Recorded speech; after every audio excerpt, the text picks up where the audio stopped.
ancestors of the land. Mesdames et messieurs, j'annonce maintenant le discours de son Excellence, Monsieur le Président de la République.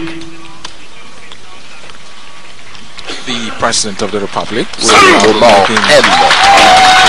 Vendredi 15 juin 2012, la prise de parole du Président de la République, une prise de parole très attendue.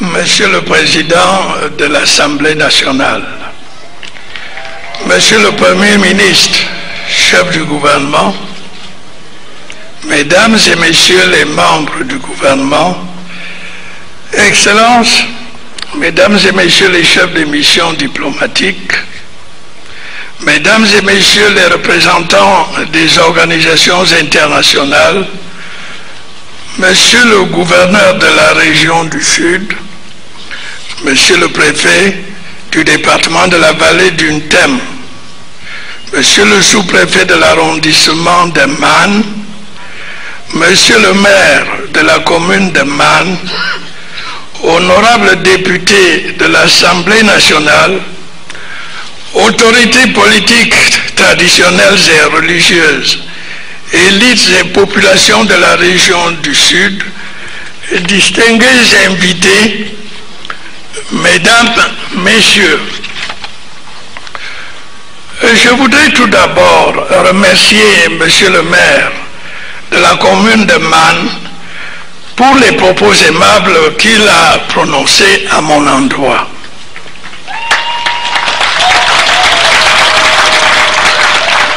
Qu'il me soit également permis de faire part de ma profonde gratitude aux dynamiques populations de la région du Sud et plus particulièrement de Nyabizan pour l'accueil chaleureux qu'elles ont bien voulu me réserver à mon arrivée ici.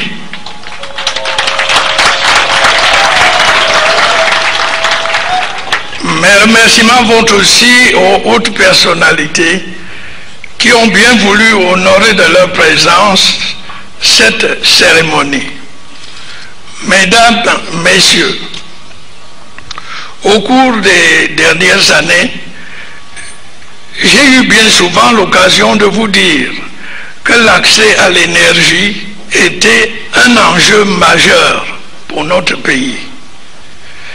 Et j'ai aussi souvent déploré que les projets de cet ordre que nous avions étudiés et mis au point n'aient pu voir le jour. J'en ai mesuré les conséquences.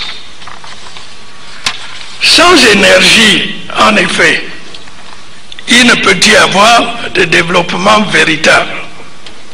Il ne peut y avoir d'industrie.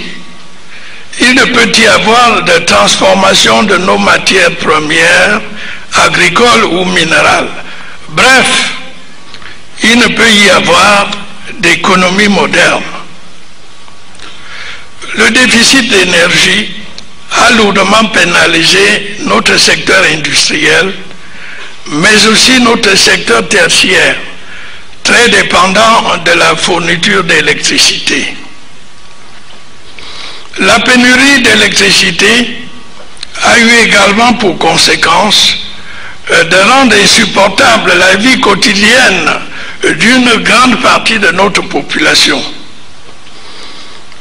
Mais les délestages, parfois prolongés, ont également perturbé le fonctionnement de l'administration, des services sociaux, tels que les hôpitaux, et même des organismes de sécurité, quand ils n'ont pas provoqué des pertes en vie humaine et des dégâts matériels. Certes, ces interruptions de courant électrique n'ont hélas pas disparu, mais l'espoir apparaît enfin de doter notre pays d'une fourniture d'énergie à la mesure de ses besoins. En attendant d'équiper la plupart de nos cours d'eau d'infrastructures hydroélectriques, la meilleure solution parce que pérenne et moins coûteuse à long terme, nous avons eu recours aux centrales thermiques qui ont permis de répondre partiellement aux besoins les plus urgents. Aujourd'hui, c'est une nouvelle phase de notre développement hydroélectrique qui commence, ou plutôt qui recommence, car je n'oublie pas l'apport inestimable des centrales des DEA, de Sonloulou et de Lac d'Eau.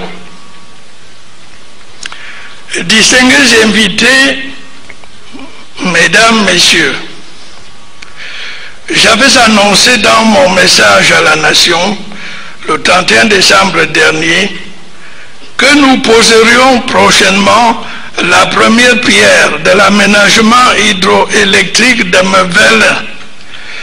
Eh bien, nous voici, nous y voici.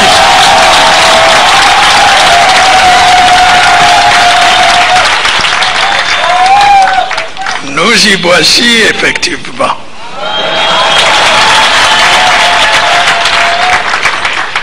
Dans quelques années, on pourra voir ici se dresser un barrage alimentant une centrale d'environ 200 MW qui permettra de renforcer en énergie le réseau interconnecté sud et d'approvisionner le futur complexe industriel et portuaire de Kribi, la région du sud et peut-être nos voisins s'ils en expriment le désir.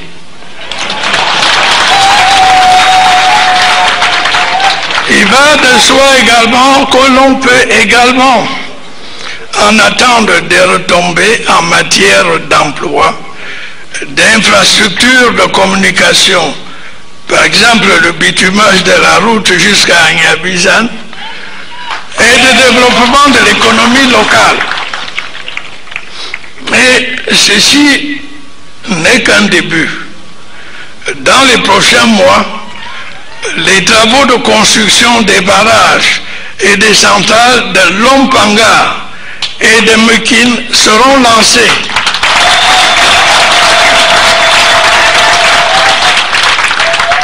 Tandis que les études complémentaires pour les barrages hydroélectriques de Warak et de Menchum seront entreprises. Ceci en attendant la réalisation complète de l'aménagement hydroélectrique de la Sanaga. Chers compatriotes, vous le voyez, la politique des grandes réalisations se met progressivement en mouvement.